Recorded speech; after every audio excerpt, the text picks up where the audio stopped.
Desde los estudios de NTC, la red independiente presenta Noticias 1. Esta noche en Noticias 1, Luzmeri Tristán fue la más querida de las campeonas del patinaje en la década de los 90. David Telequi, apoderado de Nicolás Petro, es uno de los más cercanos amigos del defensor del uribismo Iván Cancino. Entramado familiar y de contratos de Daisuris Vázquez con los clanes políticos barranquilleros. El director técnico de Águilas Doradas llevó a todo el equipo y al cuerpo técnico a inscribirle su cédula en Río Negro, donde le han dado contratos. Y en los deportes, Mauricio Posada. María Fernanda, David Alonso hace historia para Colombia. Ganó la carrera de Moto3 en Silverstone. La selección realizó trabajo táctico para contrarrestar las características de juego de Jamaica. Y la actual campeona mundial femenina, Estados Unidos, eliminada por Suecia. Luzmeri Tristán fue prácticamente la primera en darle al país un título mundial femenino, pero desde la adolescencia se puso la camiseta de Colombia. Antes de su triunfo en el patinaje había competido en el Tour de Francia en bicicleta y luego de su triunfo y su matrimonio fundó el club de patinaje mejor dotado del continente. El 1 de abril de 1963 nació en Pereira Luzmeri Tristán Gil, hija de un emigrante español y una joven antioqueña. Un mes después de su nacimiento, la familia se fue a vivir a Cali. En su juventud, inició en el patinaje. Se presentó por primera vez en un campeonato nacional en 1978 en Medellín. Desde allí se notó la potencialidad que tenía para llegar a grandes logros. Su espíritu deportivo la llevó en los 80s a alternar con el ciclismo, donde incluso participó de un Tour de Francia. Sin embargo, el patinaje fue donde se consagró. Ser sede del Campeonato Mundial en Colombia, exactamente en Bello, Antioquia, pues Luzmeri encabezó realmente un equipo de patinadores y patinadoras que concentramos durante mucho tiempo en Medellín. En 1990, el patinaje colombiano brilló primero con Claudia Ruiz y 3 días después con Luzmeri Tristán, quien selló estos primeros títulos mundiales. En esa época ganaba era Estados Unidos, Italia, los europeos, y en ese momento me convertí en la primera campeona del mundo. A los 2 días siguió ya la competencia de luz, en la cual hacíamos equipo. La primera la acababa de ganar Claudia Ruiz en la modalidad de velocidad en 300 metros. Y Luzmeri la gana en la prueba de 5.000 puntos. Las pruebas de fondo eran su especialidad. Me reventé a las 8, como en las 8 vueltas, yo ya salí y siguieron Vivian y siguió Cheryl, ayudándole a jalar a Luzmeri a ganar los puntos para que ella se coronara campeona del mundo. Campeona del mundo, Luzmeri Tristán, Colombia.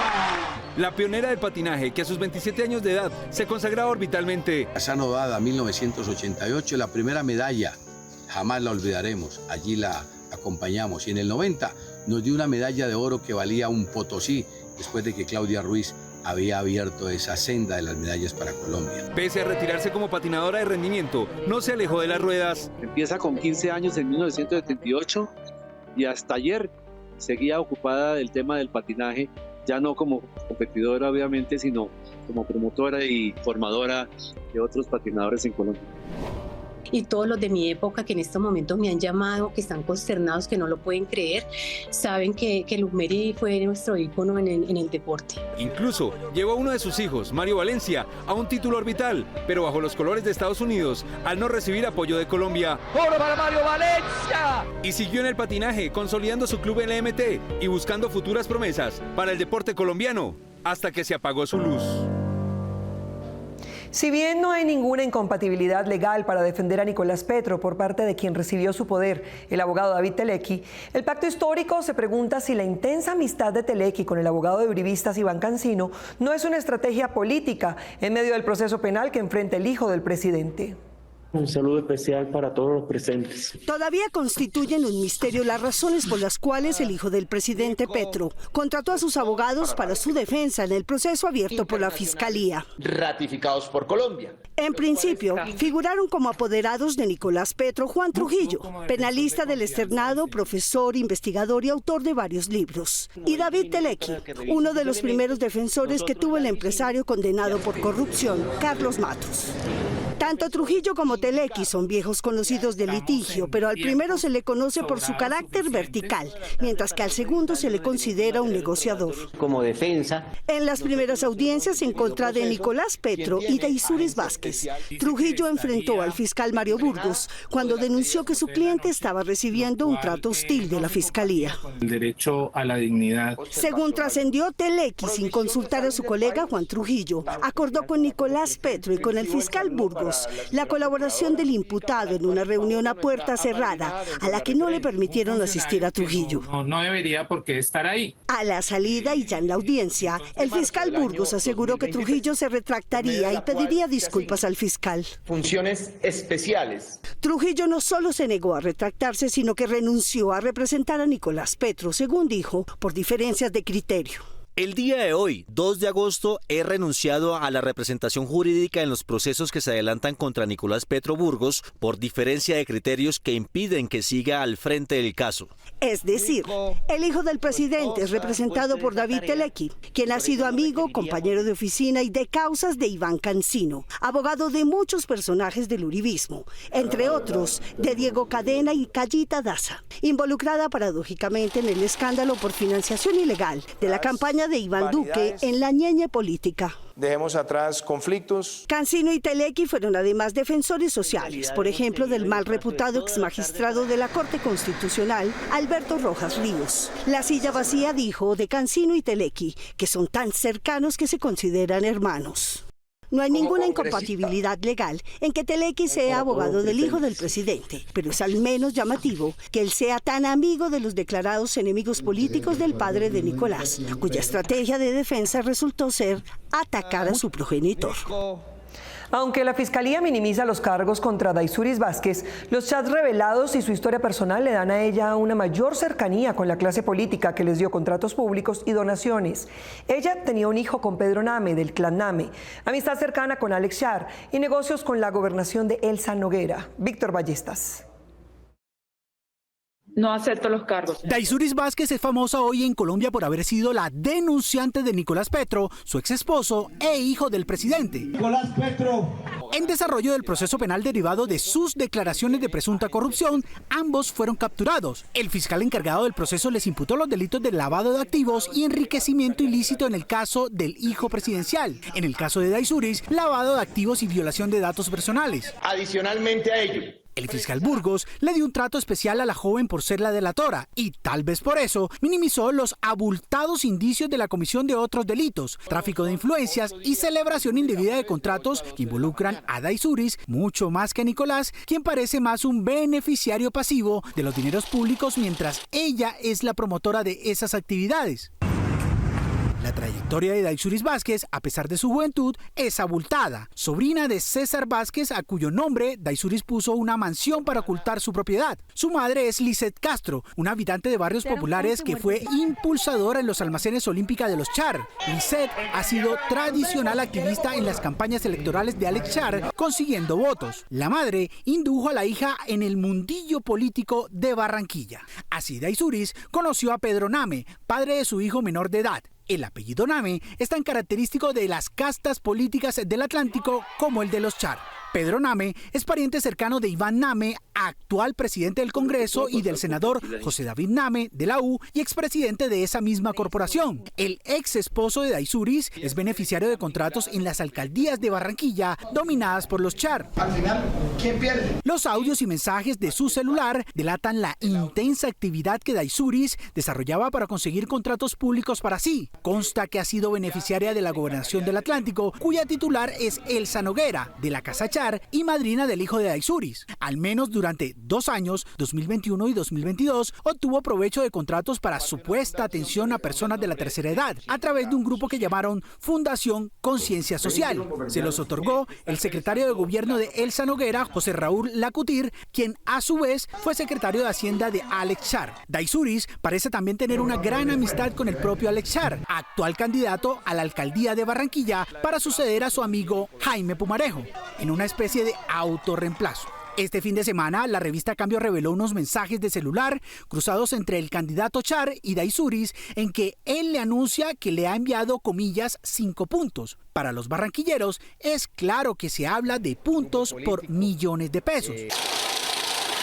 Char desmintió que él hubiera intercambiado esos mensajes, pero el fiscal los exhibió en audiencia como ciertos. Para su beneficio personal. Después de Nicolás Petro, que al parecer se benefició de estos dineros del tráfico de influencias, la emprendedora Daisuris ha tenido 2 parejas, Andrés Avilés, un constructor, y el representante a la Cámara Juan Manuel Cortés, con quien anunció nueva boda.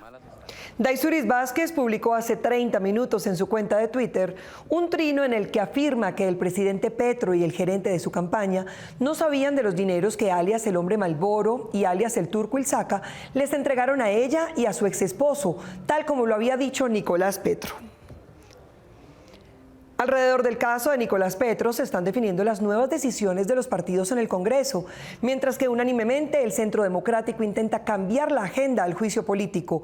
Los verdes, la U y los liberales hablan de dar un debate objetivo cuando aparezcan las pruebas. Miguel Ángel Peñaranda. María Fernanda, los congresistas del pacto se definen como la bancada que apoyará al presidente en la crisis y su senador Iván Cepeda pide dejar por fuera de la controversia a los asuntos de la paz.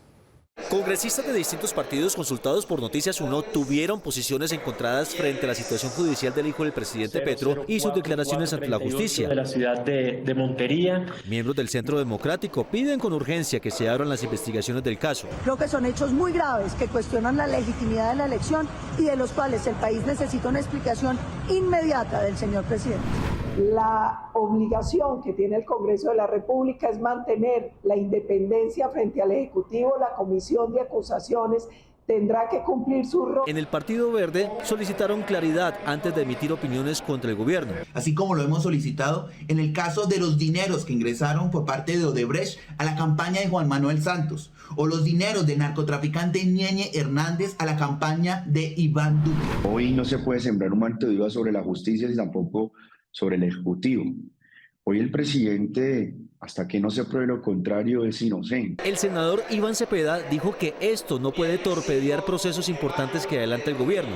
Es necesario que ese asunto, por supuesto, se investigue, se resuelva, pero la paz debe estar por fuera de cualquier clase de discusiones. La senadora del Pacto Histórico, Marta Peralta, advierte que Petro en este momento necesita estar respaldado desde el Congreso. Te das cuenta que medio una desinformación completa o no, pues enseguida ya están juzgando y enseguida se apartan de eso. Esta bancada, la del Pacto Histórico, es la que va a ser leal con él ante cualquier momento de crisis. El senador del Partido Liberal, Alejandro Chacón, aseguró que el Congreso no debe descuidar sus actividades legislativas. Eso hay que dejárselo a los organismos y a la rama judicial, que tendrán que dar la última palabra. A nosotros nos corresponde es trabajar en el Congreso de la República. El senador Juan Felipe Lemus, del partido de la U, dijo que esta situación debe manejarse con tranquilidad por la estabilidad del país. No somos jueces en este momento y no vamos a embarcarnos en esa onda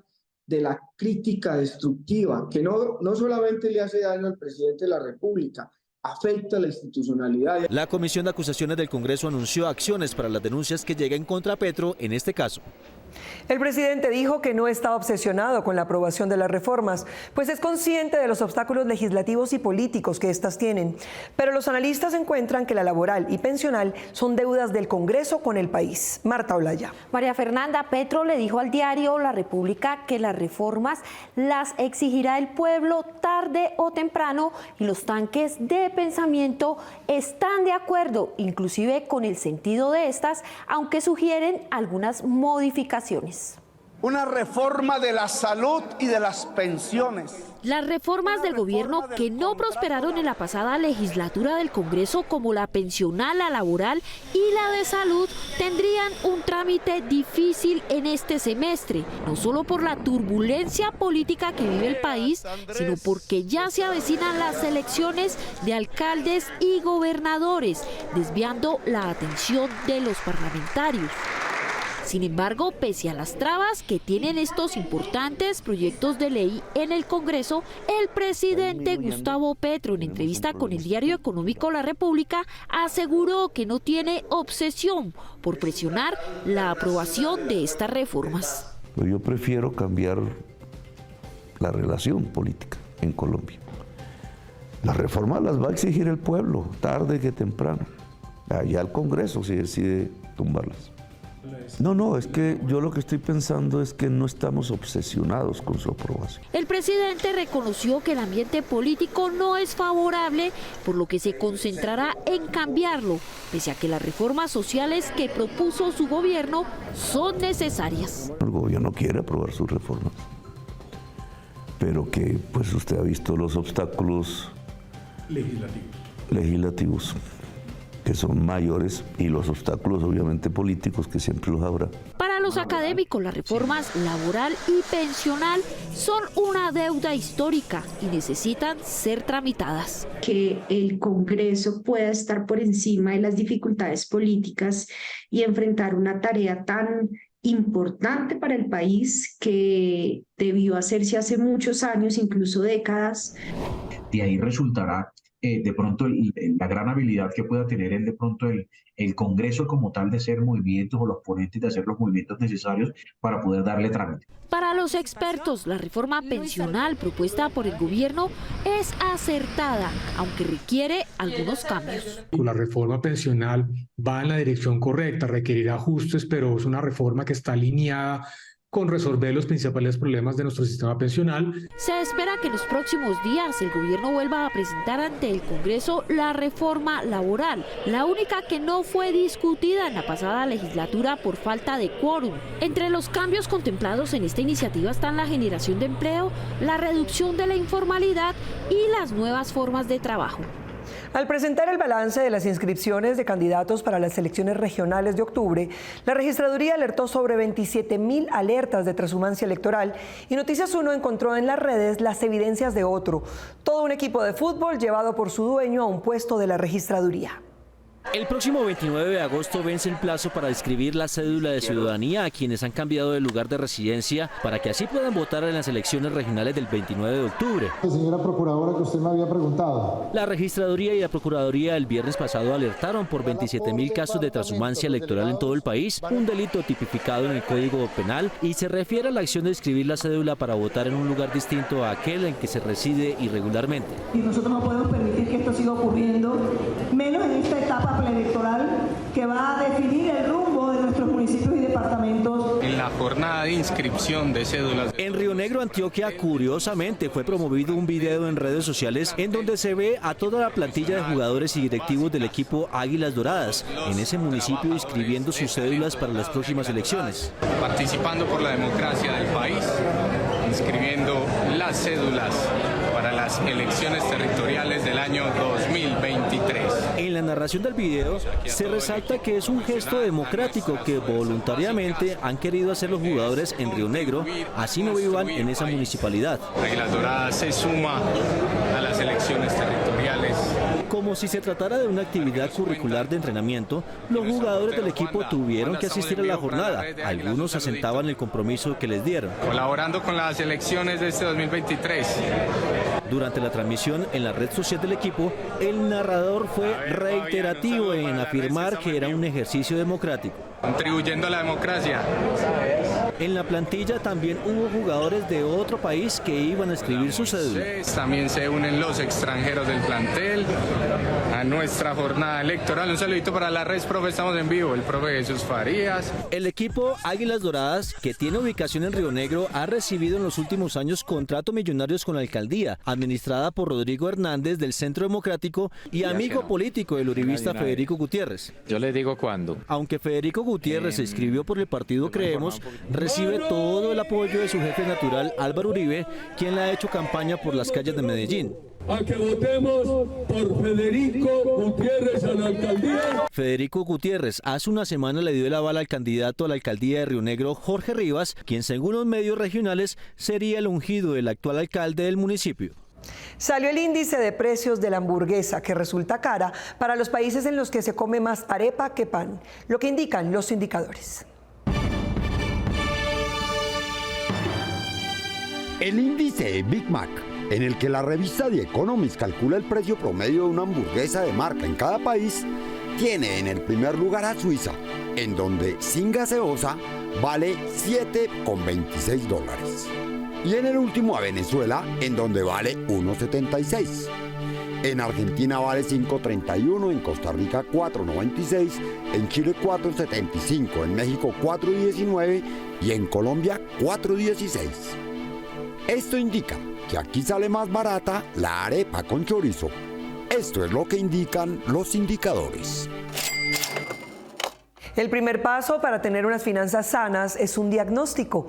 Este se hace con una lista que incluya todos los pagos grandes y pequeños, de manera que se puedan calcular y proyectar. Planificar los gastos es una de las estrategias para tener unas finanzas personales sanas. El primer paso para hacerlo es identificar todos los gastos que se tienen, desde el más pequeño hasta el más grande, para conocer en qué se gasta el dinero y cuánto se destina a cada rubro. Una de las maneras de planificar los gastos es dividirlos en 3 tipos: básicos, no básicos y deudas. Para tener liquidez hasta fin de mes, siempre se debe elaborar un presupuesto para cada uno de los gastos y tener presente que estos no pueden superar o igualar el dinero que se gana. Incluya dentro de su presupuesto el pago de las obligaciones como las tarjetas de crédito y otras deudas. Evite endeudarse y no genere expectativas de gasto inmediato con posibles ingresos futuros. El experimento de un estudiante resultó aportando la clave del vehículo lunar que sí podría bajar los precipicios del cráter congelado en el que hay mayores posibilidades de agua en la Luna. Estudiantes de la Universidad de Northstein diseñaron un robot en forma de culebra que es capaz de enfrentar el desafiante suelo lunar y obtener datos sobre el hielo que se encuentra en nuestro satélite natural. Este artefacto, cuyo nombre es Cobra y en sus siglas en inglés significan articulador rodante bioinspirado para observar cráteres, es parte de un proyecto estudiantil que ya cuenta con la aprobación y el apoyo económico de la NASA. Fue inspirado en el movimiento de las serpientes equiparado con un sistema de sensores que pueden soportar cambios extremos de temperatura con toma de decisiones autónomas y desplazarse por la fricción contra la arena en terrenos empinados como el cráter Shackleton, que tiene 4.2 kilómetros de profundidad en el polo sur lunar, que siempre está expuesto a la luz pero es perpetuamente congelado. La presencia de agua en la Luna es crucial para futuros alunizajes, ya que el transporte de agua es costoso e impráctico desde la Tierra. Las capacidades de Cobra podrán ayudar a establecer un nuevo paso en la instalación de una base lunar bajo parámetros del proyecto Artemis. Los abogados de José Manuel Génico están haciendo maniobras que la familia de su víctima interpreta como dilatorias para demorar el inicio del juicio en su contra. La decisión final de esta será en el tribunal, donde ya uno de los magistrados fue beneficiado por él como conjuez en un caso millonario.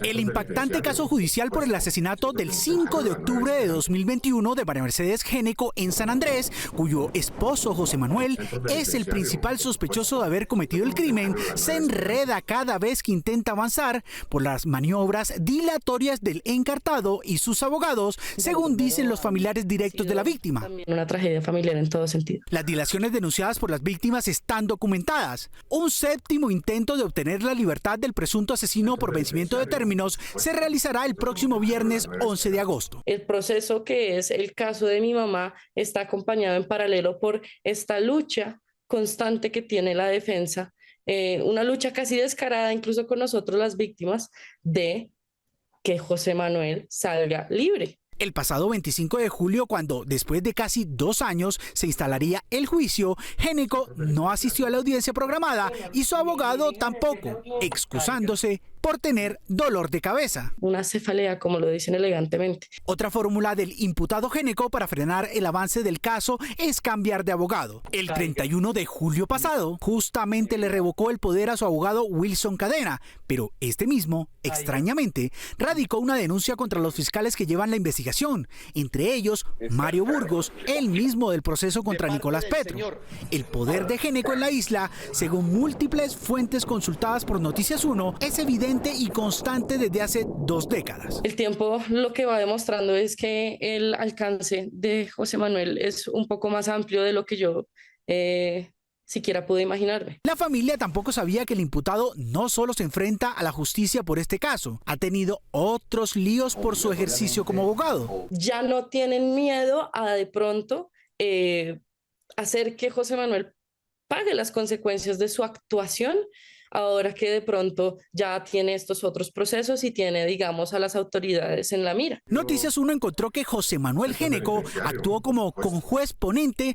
favoreciendo en sus pretensiones a un reclamante de altas indemnizaciones por retroactivos laborales. El beneficiado fue Javier de Jesús Ayos Batista, del Tribunal de San Andrés. La decisión de Génico le hizo llegar alrededor de 1.000 millones de pesos a los bolsillos del magistrado, de acuerdo con los cálculos documentales. Ahora, este magistrado será uno de los que resolvería en segunda instancia si Génico es inocente o culpable del crimen. en lo que se constituiría en un evidente conflicto de interés y de corrupción judicial, según personas consultadas fuera de cámara por Noticias 1. Este magistrado se vio sumamente beneficiado en términos económicos. Y cuando digo sumamente, no es en vano, ¿cierto? Entonces, ¿qué se puede esperar como víctima? Noticias 1 también tiene documentos de esa misma época, hacia 2013, en que el magistrado Ayos le envía su hoja de vida a Géneco para que éste impulse su nombramiento en una alta corte. Nos reservamos las copias. Pasamos al fútbol porque Colombia cumplió su penúltima práctica con miras al juego de octavos de final ante Jamaica. Este 6 de agosto la selección Colombia femenina tuvo una jornada de entrenamiento diurna y en medio de un día frío en Melbourne trabajó pensando en Jamaica. Es una selección muy potente que tiene jugadores muy fuertes, tienen un 4-4 muy marcado donde siempre dejan a la 11 que es una de sus referentes en punta esperando un contraataque. Las integrantes del combinado nacional iniciaron con una dinámica de fútbol en espacio reducido, en equipos de 3. Posteriormente se hicieron trabajos tácticos según los movimientos que realiza el rival en defensa y ataque. Por último, se concluyó con ejercicios de acción a balón parado, como lo indica la mediocampista María Camila Reyes. Puedo aportar dinamismo en la mitad del campo, puedo aportar de pronto esa intensidad que requiere el juego para un equipo que probablemente vamos a encontrar un equipo cerrado, que va a buscar un contragolpe donde nos pueda hacer daño y bueno. En horas de la tarde, labor destinada a la recuperación y fortalecimiento de la mano del cuerpo médico de la selección que prepara este cuarto juego. Genera mucha motivación porque venimos haciendo historia desde que llegamos acá, desde que pisamos un suelo australiano, sabemos que estamos haciendo las cosas bien, que nos estamos preparando para eso y vamos a dar firme contra Jamaica. Mañana en el último entrenamiento, antes de afrontar el juego de octavos de final, el técnico Badía definirá su 11 titular, con al menos la reemplazante de Manuela Vanegas. El crecimiento del Team Montoya no fue solo de pilotos, también de las categorías en las que compiten por llegar a la Fórmula 1.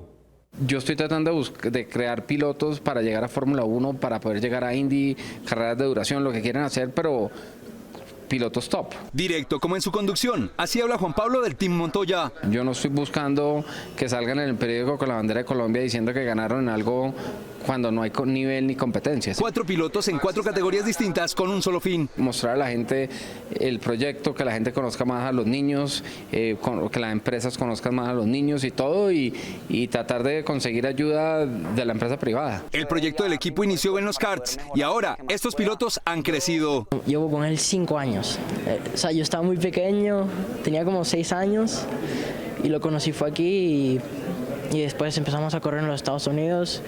Y después fui a Europa. Es una experiencia única, soy muy privilegiado de poder tener esta oportunidad de aprender del mejor. Todavía estoy como descubriendo esa parte más o menos, o sea, no tengo como una idea clara de cómo manejo, no sé. Y Sebastián Montoya, que corre en la Fórmula 3 FIA, lo reitera. Somos más que un equipo, somos más como una familia que nos estamos empujando cada día para ser mejor. Así que en las pistas de la Fórmula 3 FIA, de la Fórmula Regional, de la Fórmula 4 Española y el kartismo europeo, se está forjando esta generación de pilotos que, al igual que el experimentado Juan Pablo Montoya, aspira a competir en la máxima carpa del automovilismo mundial, la F1.